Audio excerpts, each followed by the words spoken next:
Imagine this, it's early morning and the alarm clock rings. You open your eyes, but instead of getting up, you hit the snooze button. 5 minutes pass, then 10. By the time you finally sit up, the day is already running ahead of you, and you're chasing it. Now pause and think how many days of your life have begun this way. How many dreams have been left lying in bed just because you didn't feel like moving? Laziness is not just about staying in bed. It's a silent thief. It doesn't break into your home, it doesn't make a sound. But it steals your time, your opportunities, and your future. It whispers, "You can do it later." And before you know it, later has turned into never. I remember a story of a young man, full of dreams, full of plans, full of excitement. He wanted to start a business, get in shape, travel the world. Every day he told himself, "I'll start tomorrow."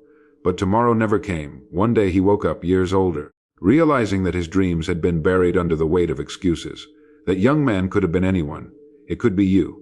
It could have been me. The truth is simple but powerful. Laziness kills more dreams than failure ever will. And today I want to challenge you, not just to fight laziness, but to kill it once and for all. Because if you can destroy this single enemy, you can unlock a life of discipline, action, and achievement. This is not just about getting up early, working harder, or staying busy. It's about becoming the kind of person who refuses to let comfort decide their future. Over the next few chapters, we're going on a journey together, a journey to break free from laziness and step into action. Each chapter will dig deep into one truth that will help you transform how you think, how you feel, and how you act. This isn't just about motivation. This is about rewiring your life. So take a deep breath.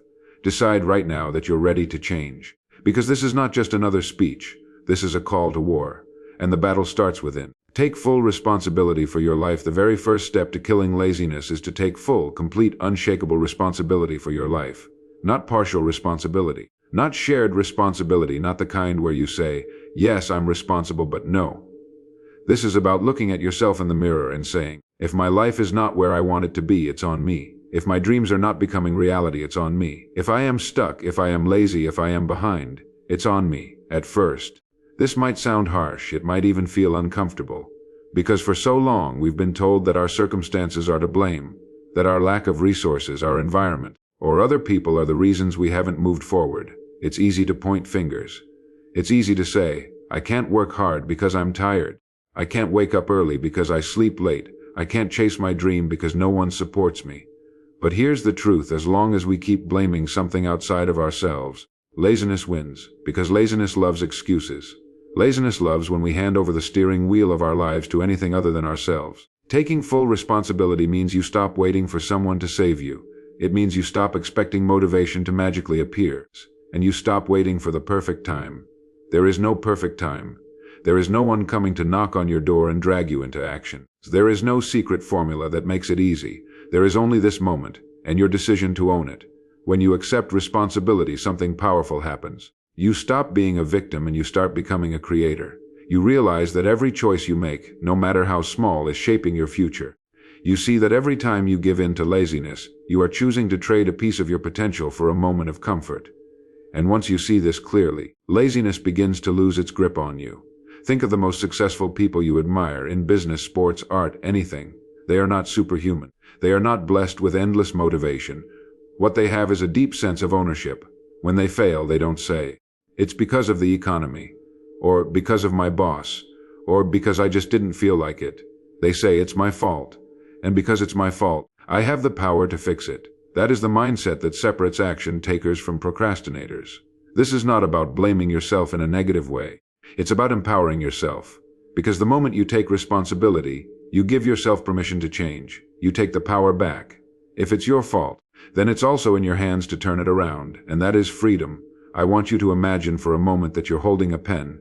This pen writes the story of your life. Now, what if I told you that every time you blame someone else, every time you say, "I can't because," you hand that pen to someone else. You let them write your story. That is what laziness does. It lets other forces decide your ending. But when you say, "No, I'm taking this pen back," you become the author again. You get to write the next chapter. And that next chapter can look completely different from the last one, if you choose to make it so. Taking responsibility is uncomfortable at first, but it's the foundation for everything else. Because once you say, "It's up to me," you start thinking differently. You start acting differently. You begin to ask better questions like, "What can I do today to move forward?" Instead of, "Why is this happening to me?" You stop waiting and you start building. This is the first step to killing laziness because laziness thrives in the shadows of denial. The moment you shine the light of responsibility on it, you start to see it clearly. You can no longer pretend that someone else is holding you back. You can no longer hide behind excuses. You are free. But freedom comes with accountability. So here is your challenge for today. Stop blaming, stop complaining, and stop waiting. Take full ownership of your life as it is right now. Good or bad, right or wrong, it is yours. And if you don't like it, you can change it. The power is in your hands, and that power begins with responsibility. This is where the battle against laziness truly begins. And once you win here, every other step becomes possible. Build the power of discipline. Once you have taken full responsibility for your life, the next step to killing laziness is to build discipline. Not motivation, not fleeting bursts of excitement, but discipline. Discipline is the muscle that carries you forward on the days you don't feel like moving. Motivation will get you started. But discipline keeps you going when motivation runs out. And let's be honest, there will be days when it runs out. There will be mornings when you don't want to get out of bed, evenings when you don't want to work on your goals, and moments when everything inside you screams, just relax. That is where discipline steps in. Discipline is like a bridge between who you are and who you want to become. Every step you take on that bridge is a choice to act, even when it's uncomfortable. It's deciding to show up to the gym even when you're tired, to sit down and work even when you're not in the mood, to wake up early even when the bed feels warm and safe. Discipline is not about punishment, it's about alignment. It's about aligning your daily actions with the life you truly want to live. Imagine a sculptor standing in front of a block of marble. The marble is his life, raw and unshaped. Every day with his chisel and hammer, he chips away at the stone. Some days the work is hard and tiring and progress feels slow. But with every strike, the figure hidden inside begins to appear. That's what discipline does for you. Every small action you take, every time you resist laziness and choose effort, you are shaping yourself. You are revealing the version of you that already exists within, strong, capable, unstoppable. People often say they don't have discipline, as if it's something you're born with or without. But discipline is built, not given. You build it by starting small, by making promises to yourself and keeping them. It can be as simple as saying, "I will get up when the alarm rings," and then actually doing it. Or deciding, "I will spend 1 hour working on my dream every day," and refusing to skip it no matter what. The more you keep these small promises, the more you trust yourself, and the stronger your discipline becomes. Think about athletes, soldiers, or great thinkers. Their secret isn't that they are never lazy. It's that they have trained themselves to act regardless of how they feel. Feelings become secondary. Action becomes the standard. That is the level you want to reach, where you don't negotiate with yourself every day, where you don't spend hours debating whether you should work or not. You just do it. You take action because that's who you are. There's a freedom that comes with discipline. Most people think discipline feels like a prison, like strict rules and no fun. But the opposite is true. Discipline is what allows you to create freedom in your life. If you are disciplined with your health, you earn the freedom to live a longer, more energetic life. If you are disciplined with your time, you earn the freedom to spend it where it matters most. If you are disciplined with your work, you earn the freedom to choose your future. Laziness feels like freedom in the moment, but it always comes with a cost later. Regret, missed opportunities, and wasted potential. Discipline costs you effort in the moment, but it pays you back with a life you're proud of. The truth is, laziness will always be there, whispering, tempting, waiting. But with discipline, its voice gets quieter. You no longer rely on willpower to push you through. You have habits, routines, systems that carry you even when your feelings don't cooperate. That is how you kill laziness, not by waiting for it to go away, but by making discipline stronger than the excuses. So today, commit to building your discipline one action at a time. Treat it like training a muscle. Start small, be consistent, and keep going even when it's hard. Because every act of discipline is a strike against laziness, a declaration that you are in control. And over time, those small acts compound into something powerful. A life lived on your terms, not ruled by comfort. Master the power of focus once you've taken responsibility for your life. Built the habit of discipline and started to direct your energy toward action. The next enemy you must defeat is distraction. Laziness doesn't always look like lying on the couch doing nothing. Sometimes it disguises itself as business, scattering your attention so thin that nothing meaningful gets done. To truly kill laziness, you must learn to master focus. Focus is what turns ordinary effort into extraordinary results. It is the ability to block out the noise, cut through the clutter, and pour yourself fully into what matters most. Think of sunlight. On its own, it is warm and pleasant but harmless. But when you focus that light through a magnifying glass, it becomes so powerful it can start a fire. Your mind works the same way. Scattered thoughts lead to scattered results. But when you focus your energy on one task, one goal, one mission at a time, you become unstoppable. Most people are not lazy because they lack energy. They are lazy because their energy is wasted. It leaks away into distractions, meaningless scrolling, endless entertainment, and constant interruptions. They are busy but not productive. They feel tired but not accomplished. Focus requires you to make a decision about what truly matters. You cannot do everything at once, and trying to will only keep you trapped in cycles of frustration. The person who chases two rabbits catches none, so choose your rabbit. Decide what matters most in this season of your life and commit to it fully. Maybe it's building your health. Maybe it's growing your career. Maybe it's starting a business or writing that book you've been dreaming about. Whatever it is, make it the center of your attention. Build your days around it. Let your schedule reflect it. But focus is not just about choosing what to work on. It's also about choosing what to ignore. Every time you say yes to one thing, you are saying no to something else. Most people don't realize how much of their life is being stolen by things that don't matter. Every unnecessary notification, every moment wasted in gossip, every hour spent on mindless entertainment is a piece of your future you will never get back. If you want to kill laziness, you must starve your distractions. You must guard your attention like it is the most valuable currency you own. Because it is. One of the most powerful ways to develop focus is to practice deep work. Periods of time where you work on one thing with full concentration, no multitasking, no interruptions. When you do this, something amazing happens. Your brain stops fighting you. You enter a state of flow, where you lose track of time and your productivity skyrockets. This is where your best work comes from, not from constantly switching between tasks, but from diving deep into one thing until it is done. Focus also gives you clarity, and clarity kills procrastination. Often, laziness is not a lack of energy, but a lack of direction. You don't know what to do next, so you do nothing. But when you are clear about your priorities, when you know exactly what the next step is, taking action becomes easier. You no longer waste time deciding, you just do. This chapter is about reclaiming control of your mental environment. Your attention is the steering wheel of your life, and wherever it points, your future follows. If you allow distractions to control it, you will drift aimlessly, wondering why nothing changes. But if you take hold of it with intention, you can steer yourself toward the life you truly want. So, eliminate what doesn't matter. Set boundaries with your time. Create spaces where you can work without interruption. And when you sit down to work, give yourself fully to the task at hand. Treat your attention as sacred, because the moment you master focus, you take laziness out of the equation completely. There is no room for it when your mind is locked in on a mission. Remember, laziness is not just the absence of movement. It is the absence of direction. And focus is what gives you that direction. It is the compass that keeps you on track. Master it, and you will find that what once felt impossible becomes inevitable. Create a clear and compelling vision once you've taken responsibility and started building the muscle of discipline. There's something just as important that keeps you moving forward: a clear and compelling vision. Without vision, discipline turns into drudgery. Without vision, action feels meaningless.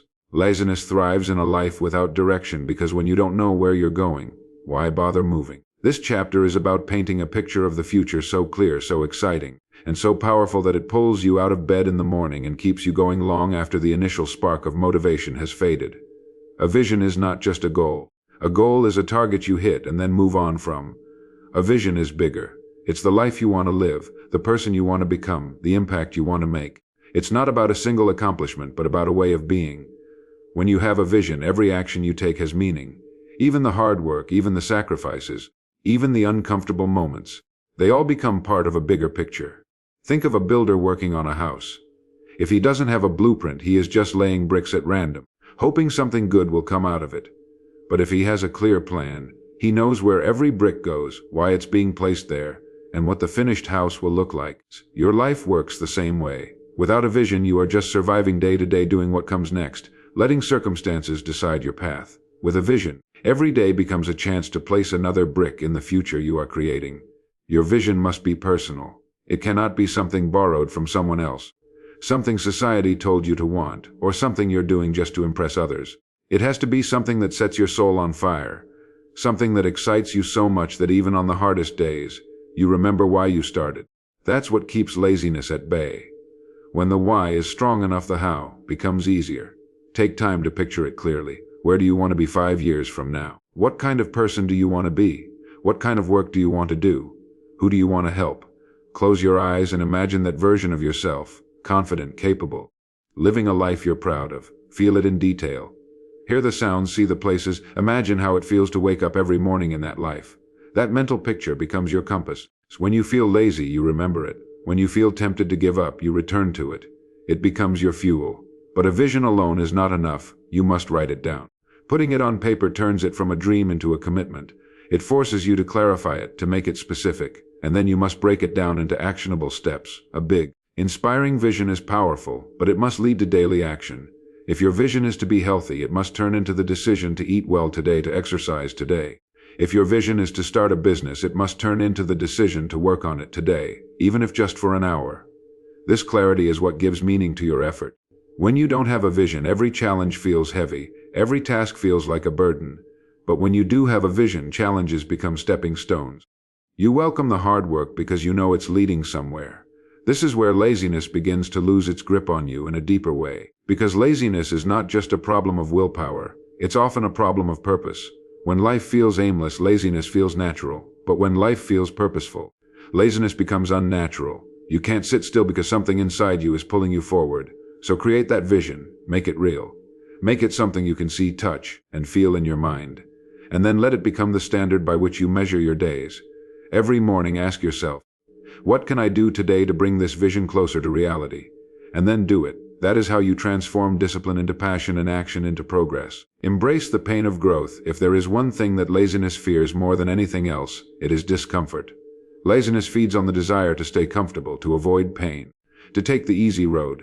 And this is why if you truly want to kill laziness, you must embrace the pain of growth. Because growth is never comfortable. Growth is inconvenient, messy, sometimes even painful. But it is where transformation happens. People spend so much of their lives running from discomfort, but what they don't realize is that discomfort is the very doorway to the life they want. Think about the gym. You lift weights, you push your muscles until they burn, until they ache, and that very pain is what makes them stronger. Without resistance, muscles don't grow. Your mind, your character, your habits work the same way. Every time you push through discomfort, you are stretching yourself. You are building a stronger version of you. Laziness tells you to avoid that stretch. It whispers, this is too hard, too tiring, too much. But you have to learn to answer back, yes, it's hard, and that's why I'm doing it. One of the biggest lies we believe is that life should feel easy. That if something is right for us, it should come naturally, without struggle. But the truth is nothing worth having is easy. The most successful people in the world are not those who avoid pain. They are the ones who have learned to face it, to use it, to grow from it. They have trained their minds to see discomfort not as a signal to stop, but as a sign they are moving in the right direction. When you embrace the pain of growth, you begin to see struggle differently. You stop asking, why me? And start asking, what is this teaching me? You stop seeing challenges as roadblocks and start seeing them as opportunities to rise. Every moment of discomfort becomes a test, not of your strength but of your commitment to your vision. Anyone can work hard when it's easy. True transformation happens when you work hard when it's hard. Think about a butterfly inside its cocoon. The process of breaking free is difficult. It struggles, it pushes, it fights. But that very struggle is what makes its wings strong enough to fly. If someone tries to help by cutting the cocoon open, the butterfly's wings stay weak and it never flies. The struggle was necessary. Your struggles are necessary too. They are shaping you for what's coming. So instead of running from discomfort, run toward it. Seek out the habits and routines that challenge you. Take the cold shower when you don't want to. Make the call you're afraid to make. Do the work when you feel tired. Every time you do, you are teaching your brain that you are stronger than the pull of laziness. You are rewiring yourself to find pride in effort instead of shame and avoidance. And here's the beautiful thing, the pain never lasts forever. What felt impossible yesterday becomes normal tomorrow. The hard thing becomes the habit, and soon, the discomfort you once feared becomes the foundation of your new strength. You stop running from pain and start using it as fuel. Laziness cannot survive in a person who willingly steps into discomfort, because laziness thrives on avoidance. When you stop avoiding, laziness has nowhere to hide. You may still feel fear, you may still feel resistance, but you no longer obey it. You act anyway, and every time you do, you take another piece of power back from the part of you that wanted to stay small. So today, instead of asking for an easier life, ask for a stronger you. Instead of waiting for the perfect mood, act despite your mood. Instead of avoiding pain, embrace it. Because it is not here to stop you, it is here to grow you. And when you learn to love that process, laziness loses its grip forever. Build unshakable consistency. You can take responsibility, build discipline, craft a powerful vision, and even embrace discomfort. But none of it matters unless you show up again and again. Consistency is where the real magic happens. Laziness doesn't just attack you once, it attacks you daily. It whispers every morning, every evening, every time you're tempted to stop. And the only way to truly defeat it is to build a level of consistency so strong that showing up becomes who you are, not just what you do. Consistency is not glamorous. It is not dramatic. It is quiet, patient, and often unseen. It's the daily decision to do the work when no one is watching, to take one more step when no one is cheering. Most people underestimate how powerful consistency is. They think transformation comes from one big burst of effort, one great motivational day, one heroic push. But transformation is not built in a day. It is built day after day. Laziness wants you to live for the moment. Consistency makes you live for the future. Think of water dripping on a stone. One drop does nothing. 10 drops do nothing. But over time, those drops carve a groove into solid rock. Your actions work the same way. One workout won't change your body. 1 hour of reading won't change your mind. 1 day of working on your dream won't build your future. But doing it again and again, that's what reshapes you. The problem is that most people quit too soon. They start strong, full of energy, and then when results don't come immediately, they stop. Laziness creeps in disguised as, "I'll take a break," and that break stretches into days, then weeks. Before they know it, all the progress they made is gone. That's why consistency is a weapon. It keeps you moving forward when motivation disappears. Consistency is not about perfection. It's not about never missing a day. It's about refusing to stop altogether. Even if you fall off track, you get back on quickly. Even if you miss a day, you never miss two. It's about shortening the gap between failure and action. Laziness uses guilt as a weapon. It tells you you already missed 1 day. You might as well give up. But when you are committed to consistency, you silence that voice. You say, "Yes, I missed a day. Now I'm starting again right now." Building consistency requires systems. You cannot rely on willpower alone because willpower is like a battery. It drains. Systems are like chargers that keep you going. This could be as simple as setting the same wake-up time every day, having a fixed place where you work on your goals, creating checklists to keep yourself accountable. The less you leave to chance, the less room laziness has to slip in. Another powerful truth about consistency is that it builds identity. Every time you show up, you are proving something to yourself. This is who I am now. If you write every day, even for a few minutes, you begin to see yourself as a writer. If you exercise daily, you start to see yourself as someone who values health. And once you adopt that identity, laziness has to fight harder to convince you to stop. Because stopping would mean going against who you are. There will be days when you don't feel like it. Days when everything in you wants to quit. Those are the days that matter the most. Anyone can act when they're excited. The real test is acting when you're not. Every time you show up on a hard day, you are sending yourself a message. I am stronger than my excuses. And that message compounds. Consistency is the ultimate equalizer. You don't have to be the smartest, the fastest, or the most talented. If you are consistent, you will eventually outwork and outlast the ones who aren't. It's not the person who works hardest for 1 day who wins. It's the one who keeps showing up for years. So build your life around consistency. Make it a rule that you never let laziness have 2 victories in a row. Keep taking steps forward, no matter how small, until action becomes automatic. Because when consistency becomes your lifestyle, laziness dies quietly, without a fight. It cannot survive in a person who refuses to stop.